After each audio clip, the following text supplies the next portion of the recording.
اب آپ ام المؤمنین سیدہ عائشہ صدیقہ رضی اللہ عنہا کے حالات و واقعات سنیں۔ آپ رضی اللہ عنہا کا نام عائشہ جبکہ لقب صدیقہ تھا۔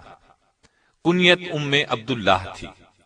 آپ کے والد کا نام عبداللہ بن ابی قحافہ تھا، لیکن ان کو ابو بکر کے نام سے پکارا جاتا تھا۔ آپ کی والدہ کا نام ام رومان بنت عامر تھا۔ آپ باپ کی طرف سے قریشی اور ماں کی طرف سے کنانیہ تھیں۔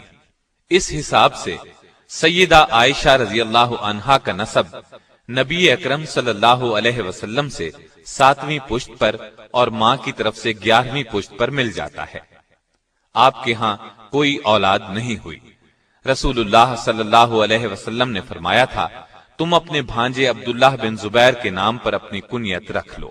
جب عبداللہ بن زبیر پیدا ہوئے تو سیدہ عائشہ رضی اللہ عنہا انہیں گود میں اٹھا کر آپ کی خدمت میں لائیں، تو اس وقت آپ نے فرمایا، یہ عبداللہ ہے اور تم ام عبداللہ۔ دراصل عرب میں کنیت شرافت کا نشان تھی، اس لیے ہر مرد اور عورت اپنی کنیت ضرور رکھتا تھا۔ آپ رضی اللہ عنہا کی والدہ ام رومان کا پہلا نکاح عبداللہ ازدی سے ہوا تھا۔ عبداللہ ازدی کی وفات کے بعد سیدنا ابو بکر کے نکاح میں آئے۔ ان کے ہاں ابو بکر صدیق رضی اللہ عنہ سے صرف 2 بچے پیدا ہوئے، سیدنا عبد الرحمن رضی اللہ عنہ اور سیدہ عائشہ رضی اللہ عنہا۔ سیدہ عائشہ نبوت کے 4تھے سال پیدا ہوئیں۔ صحیح بخاری میں سیدہ عائشہ رضی اللہ عنہا کا اپنا بیان ہے کہ 6 سال کی عمر میں نبی صلی اللہ علیہ وسلم کے ساتھ میرا نکاح ہوا اور 9 سال کی عمر میں رخصتی ہوئی۔ اب میں نکاح کے طے ہونے کی تھوڑی سی تفصیل بیان کرتا ہوں۔ سیدہ خدیجہ رضی اللہ عنہا نبوت کے 10ویں سال انتقال کر گئیں۔ رسول اللہ صلی اللہ علیہ وسلم غمگسار بیوی کی وفات کے بعد اکثر غمگین رہتے تھے۔ صحابہ کرام نے یہ صورتحال دیکھ کر آپ سے اس بارے میں بات کی اور تجویز پیش کی کہ آپ دوسرا نکاح کر لیں۔ آپ نے فرمایا، ٹھیک ہے۔ صحیح بخاری میں ہے کہ نبی صلی اللہ علیہ وسلم کی طرف سے عائشہ صدیقہ رضی اللہ عنہا کے ساتھ نکاح کرنے کا پیغام سیدہ عائشہ کے ولی اور والد سیدنا ابو بکر صدیق رضی اللہ عنہ کو پہنچا تو انہوں نے کہا، میں تو آپ صلی اللہ علیہ وسلم کا بھائی ہوں، تو عائشہ کا نکاح آپ سے کیسے ہو سکتا ہے؟ اس پر نبی صلی اللہ علیہ وسلم نے فرمایا، تم میرے دینی بھائی ہو، نسبی نہیں، لہٰذا میرے ساتھ عائشہ کا نکاح ہو سکتا ہے، وہ میرے لیے حلال ہے۔ اس طرح نبی صلی اللہ علیہ وسلم کے ساتھ عائشہ رضی اللہ عنہا کا نکاح ہوا اور حق مہر 500 درہم مقرر ہوا۔ نکاح بہت سادگی سے ہوا۔ سیدہ عائشہ فرماتی ہیں کہ نبی اکرم صلی اللہ علیہ وسلم نے ایک روز فرمایا، اے عائشہ، نکاح سے پہلے تم مجھے 2 مرتبہ دکھائی گئیں۔ جبریل ریشم کے کپڑے میں کوئی چیز لپیٹ کر لائے اور کہا، یہ آپ کی بیوی ہیں۔ میں نے کپڑے کو کھولا تو وہ تم تھیں۔ چنانچہ میں نے کہا، اگر یہ اللہ تعالیٰ کا فیصلہ ہے تو اللہ ضرور کرے گا۔ امام سہیلی نے الاجابہ میں لکھا ہے کہ اس میں شک نہیں، انبیاء کا خواب وہی ہوتا ہے۔ گویا بذریعہ وحی نبی صلی اللہ علیہ وسلم کو اس نکاح کے بارے میں بتایا گیا۔ نکاح کے بعد 3 سال تک سیدہ عائشہ رضی اللہ عنہا اپنے میکے میں رہی۔ ہجرت کے بعد انتہائی سادگی سے رخصتی ہوئی۔ اس وقت رسول اللہ صلی اللہ علیہ وسلم کے پاس ضیافت کے لیے دودھ کے ایک پیالے کے سوا کچھ نہیں تھا۔ آپ نے دودھ کے پیالے میں سے خود نوش فرمایا، پھر سیدہ عائشہ کو دیا، انہوں نے بھی پیا۔ رخصتی کے وقت آپ کی عمر 9 سال تھی۔ رخصتی شوال 1 ہجری میں ہوئی۔ بعض اہل علم نے کہا کہ رخصتی 2 ہجری میں ہوئی۔ سیدہ عائشہ رضی اللہ عنہا کا حجرہ چھوٹا سا تھا، دیواریں مٹی کی تھیں، چھت کھجور کے پتوں اور ٹہنیوں کی تھی۔ ان کے اوپر کمبل ڈال دیا گیا تھا تاکہ بارش میں نہ ٹپکے۔ چھت کی بلندی اتنی تھی کہ آدمی ہاتھ سے چھو سکتا تھا۔ دروازے پر ایک پٹ کا کواڑ تھا جو ساری عمر کبھی بند نہ ہوا۔ پردے کے طور پر ایک کمبل دروازے پر پڑا رہتا۔ یہ تو حجرے کی کیفیت تھی۔ اس کے اندر کی کل کائنات 1 چارپائی، 1 چٹائی، 1 بستر اور 1 کھجور کی چھال بھرا تکیہ۔ کھجوریں رکھنے کے لیے 1-2 مٹکے، پانی رکھنے کا ایک برتن اور پانی پینے کے لیے ایک پیالے پر مشتمل تھی۔ گھر میں کھانا پکانے کی نوبت بہت کم آتی تھی۔ خود سیدہ عائشہ رضی اللہ عنہا فرماتی ہیں، کبھی بھی 3 روز متواتر ایسے نہیں گزرے کہ خاندان نبوت نے پیٹ بھر کر کھانا کھایا ہو۔ 3 چاند گزر جاتے، گھر میں آگ نہیں جلتی تھی، صرف چوہارے اور پانی پر گزارا تھا۔ فتح خیبر کے بعد آسانی ہوئی تو آپ نے ازواج مطہرات کے سالانہ اخراجات مقرر کر دیے، لیکن دوسروں کی امداد کرنے کی وجہ سے یہ سامان کبھی بھی کافی نہیں ہوتا تھا۔ اس تنگ دستی کے باوجود آپ صلی اللہ علیہ وسلم کی گھریلو زندگی نہایت خوشگوار تھی۔ آپ کی پوری زندگی میں سیدہ عائشہ اور دوسری ازواج مطہرات کی گزر بسر اسی صورت میں ہوتی رہی۔ نبی اکرم صلی اللہ علیہ وسلم نے انتقال فرمایا تو سارا عرب اسلام کے ماتحت ہو چکا تھا۔ تمام صوبوں سے دولت کے انبار مدینے آ رہے تھے، لیکن جس روز نبی اکرم صلی اللہ علیہ وسلم کا انتقال ہوا اس روز سیدہ عائشہ کے گھر میں ایک دن کے گزارے کا سامان بھی نہیں تھا۔ سیدنا صدیق اکبر کے زمانے میں ازواج مطہرات کو خیبر کی پیداوار سے بدستور مقررہ غلہ ملتا رہا۔ سیدنا عمر نے اپنے دور میں ان کے نقد وظائف مقرر فرما دیے۔ سیدہ عائشہ کو 12,000 درہم سالانہ ملتے تھے، جبکہ باقی ازواج مطہرات کو 10,000 درہم ملتے تھے۔ یہاں قابل ذکر بات یہ ہے کہ جس روز سیدہ عائشہ کو یہ وظیفہ ملتا تھا اس شام بھی گھر میں فاقہ ہوتا تھا، اس لیے کہ وہ سب کچھ تقسیم کر دیتی تھی۔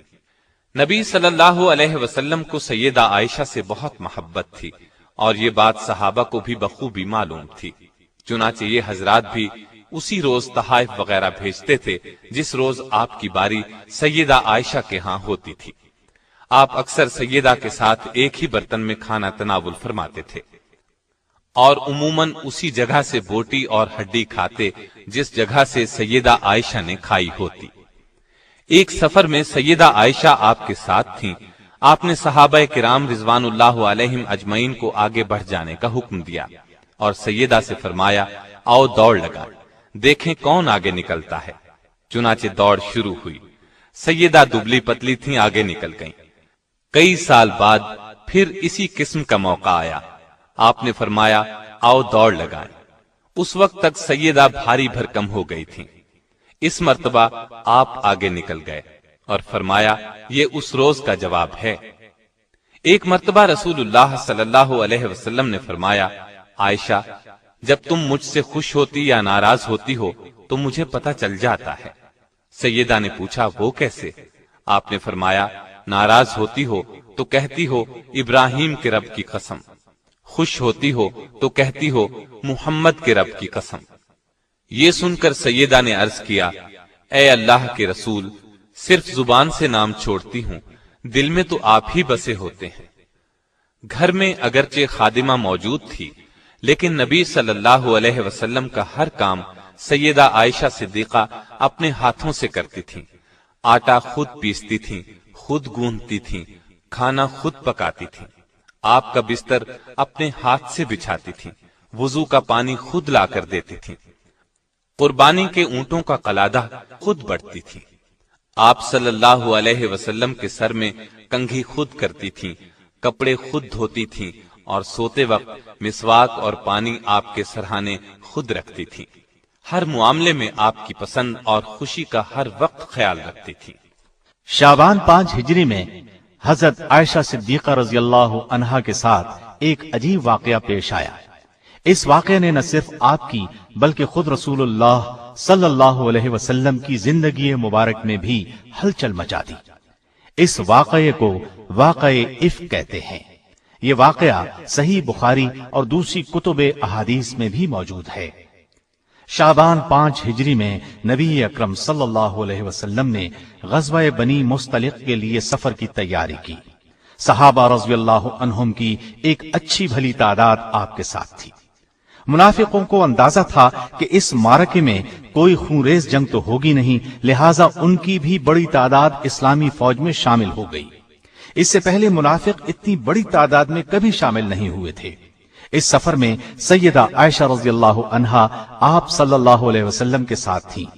چلتے وقت آپ نے اپنی بڑی بہن سیدہ اسما رضی اللہ عنہا کا ہار پہننے کے لیے مانگ لیا۔ وہ ہار آپ کے گلے میں تھا۔ اس زمانے میں پردے کا حکم نازل ہو چکا تھا، اس لیے سیدہ اپنے ہودج میں سوار ہوئیں۔ جب انہیں اتارا جاتا تو ہودج سمیت اتارا جاتا۔ ہودج پر پردے لٹکے رہتے۔ اس زمانے میں آپ بہت کمزور اور دبلی پتلی تھی، چنانچہ ہودج اٹھانے والوں کو کچھ محسوس نہیں ہوتا تھا کہ سیدہ اس میں سوار بھی ہیں یا نہیں۔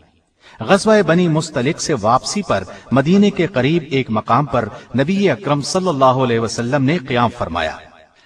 رات کے پچھلے پہر قافلے کو روانگی کا حکم پہلے ہی دے دیا گیا تھا، لیکن سیدہ کو اس حکم کا علم نہیں تھا۔ قافلے کی روانگی سے کچھ دیر پہلے سیدہ اپنے ہودج سے نکل کر قضائے حاجت کے لیے قافلے سے دور نکل کر آڑ میں چلی گئیں۔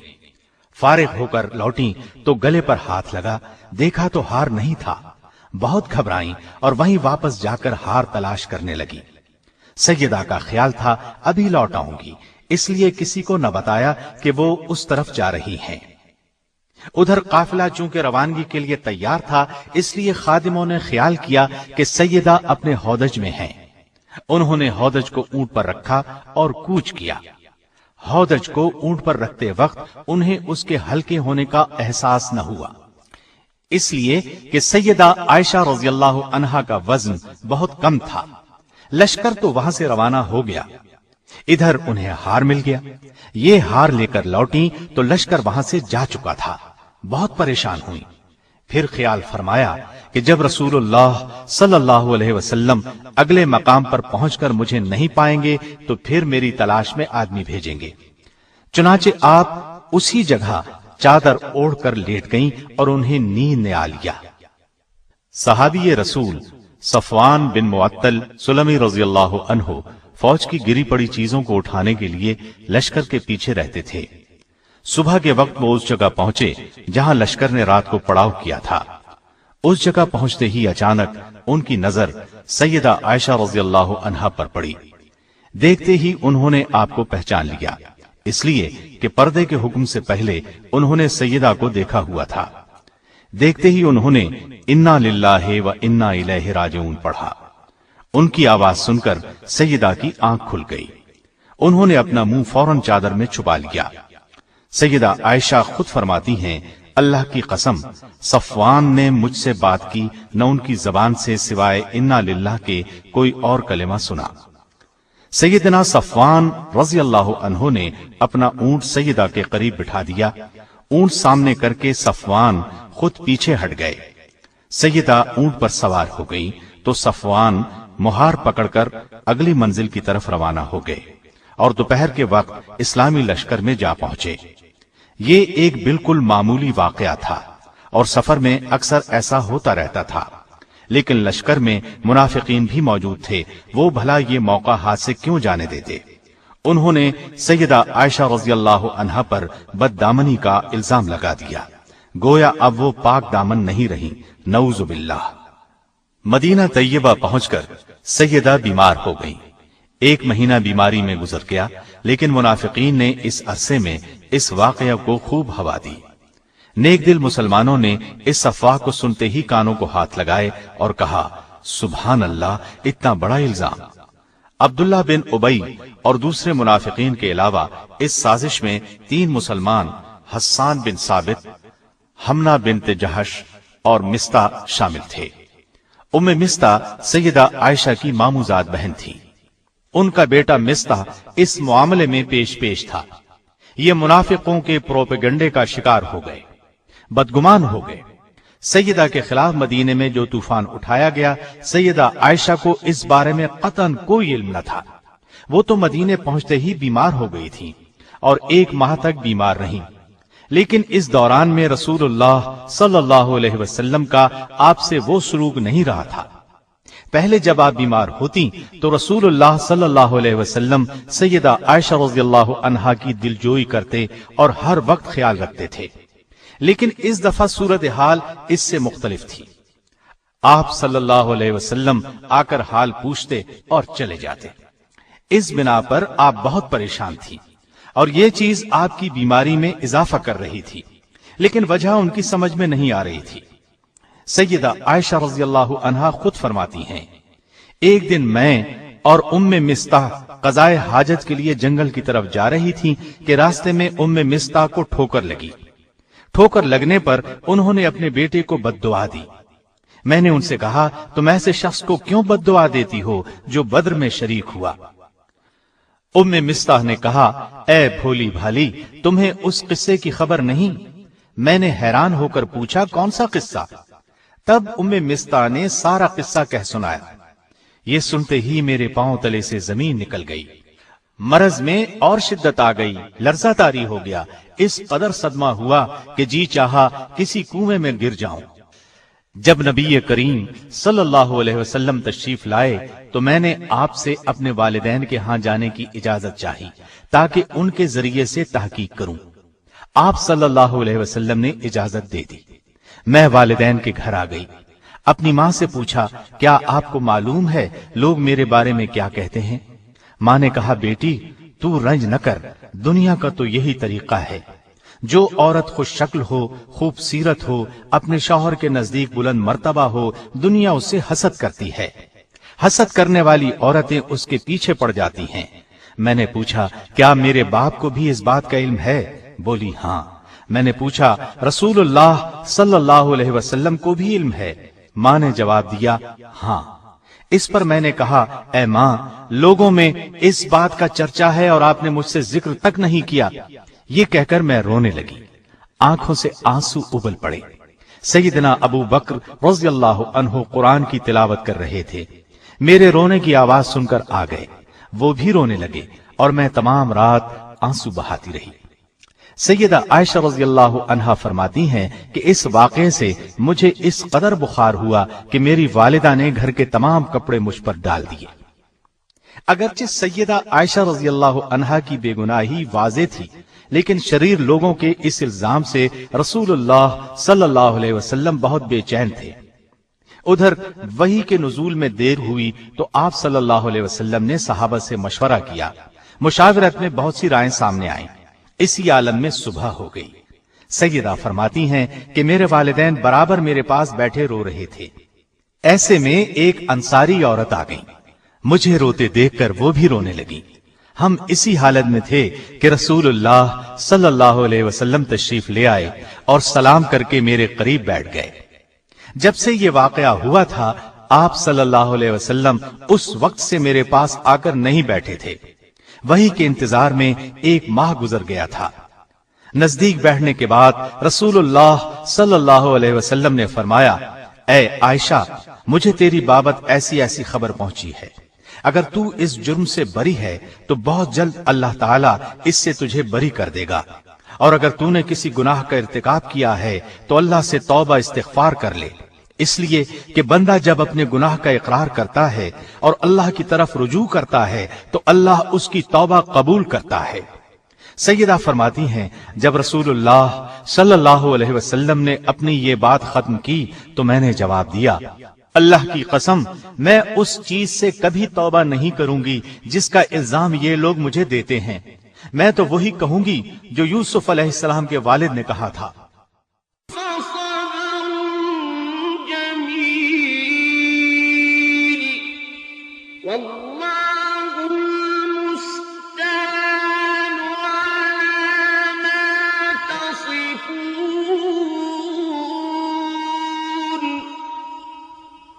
اور یہ کہہ کر میں بستر پر جا کر لیٹ گئی۔ اس وقت مجھے یقین ہو چکا تھا کہ اللہ تعالیٰ میری مدد ضرور فرمائے گا۔ مجھے اس بات کا تصور بھی نہیں تھا کہ اللہ تعالیٰ میرے بارے میں ایسی وحی نازل فرمائے گا جس کی تلاوت ہمیشہ ہوتی رہے گی۔ رسول اللہ صلی اللہ علیہ وسلم ابھی اپنی جگہ سے اٹھے نہیں تھے کہ اچانک وحی کے آثار نمودار ہوئے۔ باوجود سردی کے آپ صلی اللہ علیہ وسلم کی پیشانی مبارک سے موتیوں کی طرح پسینے کے قطرے ٹپکنے لگے۔ جو ہی وحی کا نزول ختم ہوا، آپ صلی اللہ علیہ وسلم کا چہرہ انور مسرت اور خوشی سے چمک اٹھا۔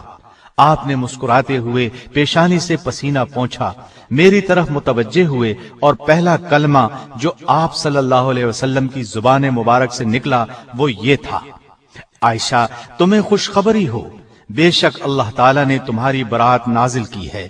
یہ سنتے ہی میری والدہ نے کہا، عائشہ اٹھو، اپنے خاوند کا شکریہ ادا کرو۔ اس پر میں نے کہا، میں اپنے اللہ کا شکر ادا کروں گی جس نے میری برات نازل فرمائی، میں کسی اور کی ممنون نہیں۔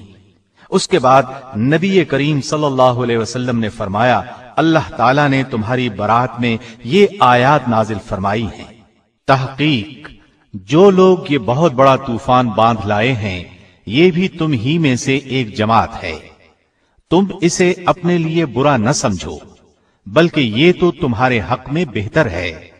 ہاں ان میں سے ہر شخص پر اتنا ہی گناہ ہے جتنا اس نے کمایا ہے، اور ان میں سے جس نے اس کے بہت بڑے حصے کو سر انجام دیا ہے اس کے لیے عذاب بھی بہت بڑا ہے۔ اس بات کو سنتے ہی مسلمان مردوں اور مسلمان عورتوں نے اپنے لیے نیک گمان کیوں نہ کیا اور کیوں نہ کہا، یہ سری بہتان ہے، اور اس پر 4 گواہ کیوں نہ لائے؟ پس جب یہ لوگ گواہ نہیں لائے تو یہ لوگ یقیناً اللہ کے نزدیک جھوٹے ہیں۔ اگر تم پر دنیا اور آخرت میں اللہ کا فضل اور مہربانی نہ ہوتی تو یقیناً تم نے جس بات کے چرچے شروع کر رکھے تھے اس بارے میں تمہیں سخت عذاب پہنچتا، جبکہ تم اسے اپنی زبانوں سے نقل در نقل کرنے لگے اور اپنے منہ سے وہ بات نکالنے لگے جس کی تمہیں تحقیق نہ تھی۔ تم اسے ہلکی بات سمجھتے رہے جبکہ اللہ کے نزدیک بہت بڑی بات تھی۔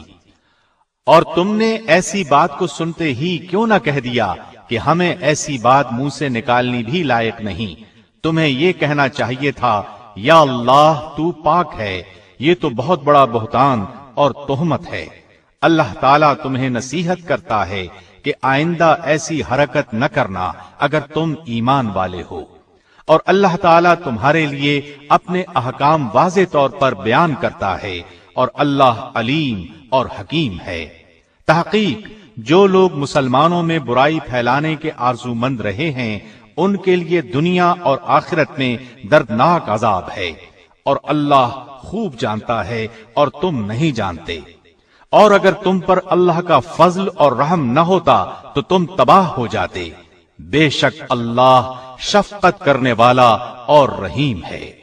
جو ہی نبی کریم صلی اللہ علیہ وسلم یہ آیات تلاوت کر کے فارغ ہوئے، سیدنا ابو بکر رضی اللہ عنہ اٹھے اور سیدہ عائشہ رضی اللہ عنہا کی پیشانی کو چوم لیا۔ اس کے بعد آپ صلی اللہ علیہ وسلم مسجد میں تشریف لائے اور مجمع عام میں ان آیات کی تلاوت فرمائی۔ پھر ان 3 حضرات مصطح بن اساسہ، حسان بن ثابت اور حمنہ بنت جحش رضی اللہ عنہم پر حد قذف جاری کی۔ 80 درے مارے گئے جو اپنی سادہ لوہی کی بنا پر منافقین کے دھوکے میں آ گئے تھے۔ ان لوگوں نے اپنی غلطی سے توبہ کی، اور عبداللہ بن ابی کے بارے میں مشہور قول یہ ہے کہ اس پر حد جاری نہیں کی گئی، اس لیے کہ وہ منافق تھا۔ سیدہ رضی اللہ عنہا کی شان میں نازل ہونے والی آیات نے ان کی عزت اور عظمت کو 4 چاند لگا دیے، اور منافقوں کا منہ کالا ہوا۔ نزول وحی میں جو 1 ماہ کی دیر ہوئی اس میں حکمت یہ بیان کی جاتی ہے کہ سیدہ کو یقین ہو جائے کہ اللہ کے سوا کسی سے امید وابستہ نہیں رکھی جا سکتی۔ ان آیات اور روایات سے ایک بات یہ ثابت ہوتی ہے کہ علم غیب سوائے اللہ کے اور کسی کو نہیں، اس لیے کہ نبی کریم صلی اللہ علیہ وسلم 1 ماہ سے زائد عرصہ اس سلسلے میں پریشان رہے جب تک اللہ تعالیٰ نے نہ بتایا، حقیقت کا پتہ نہ چلا۔ ایک اور سفر میں سیدہ آپ کے ساتھ تھی۔ سیدہ کے گلے میں ہار تھا۔ قافلہ واپس ہو کر مقام جیش پہنچا تو ہار ٹوٹ کر گر گیا۔ سیدہ نے فوراً آپ صلی اللہ علیہ وسلم کو اطلاع دی۔ صبح قریب تھی۔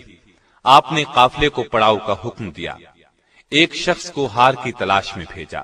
جہاں پڑاؤ ڈالا گیا وہاں پانی نہیں تھا۔ اتنے میں نماز کا وقت ہو گیا۔ لوگ ابو بکر صدیق کے پاس آئے اور بولے، آپ کی بیٹی نے ہمیں مشکل میں ڈالا ہوا ہے۔ سیدنا ابو بکر عائشہ صدیقہ کے پاس آئے۔ نبی صلی اللہ علیہ وسلم ان کی گود میں سر رکھ کر آرام فرما رہے تھے۔ ابو بکر نے غصے سے فرمایا، بیٹی، ہر دفعہ تم ہی سب کے لیے مصیبت کا سبب بنتی ہو۔ آپ نے ان کے پہلو میں کئی کونچے بھی مارے، لیکن سیدہ نے نبی صلی اللہ علیہ وسلم کی وجہ سے حرکت تک نہ کی۔ جب آپ بیدار ہوئے تو اللہ تعالی نے تیمم کی آیت نازل فرمائی۔ اس آیت میں مسلمانوں کو بتایا گیا کہ پانی نہ ملنے کی صورت میں تیمم کر کے نماز ادا کرو۔ یہ سہولت حاصل ہونے پر ابو بکر رضی اللہ عنہ کو خاص مسرت ہوئی۔ آپ نے 3 بار کہا، بیٹی، بلا شک تو بڑی مبارک ہے۔ صحابہ نے تیمم کر کے نماز ادا کی تو تمام صحابہ بے حد خوش ہوئے۔ اس وقت صحابہ نے کہا، یہ ابو بکر کے گھرانے کی برکت ہے، اور یہ پہلی برکت نہیں، ان کی وجہ سے اور بھی بہت سی آسانیوں کے حکم نازل ہو چکے ہیں۔ سیدہ عائشہ جوانی میں بیوہ ہو گئیں۔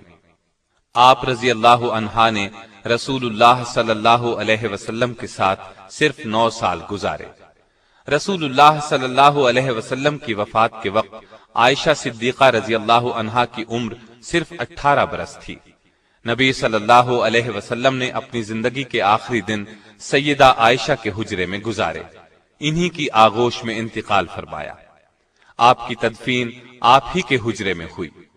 آپ کے بعد سیدہ نے 50 سال بیوگی کی زندگی گزاری۔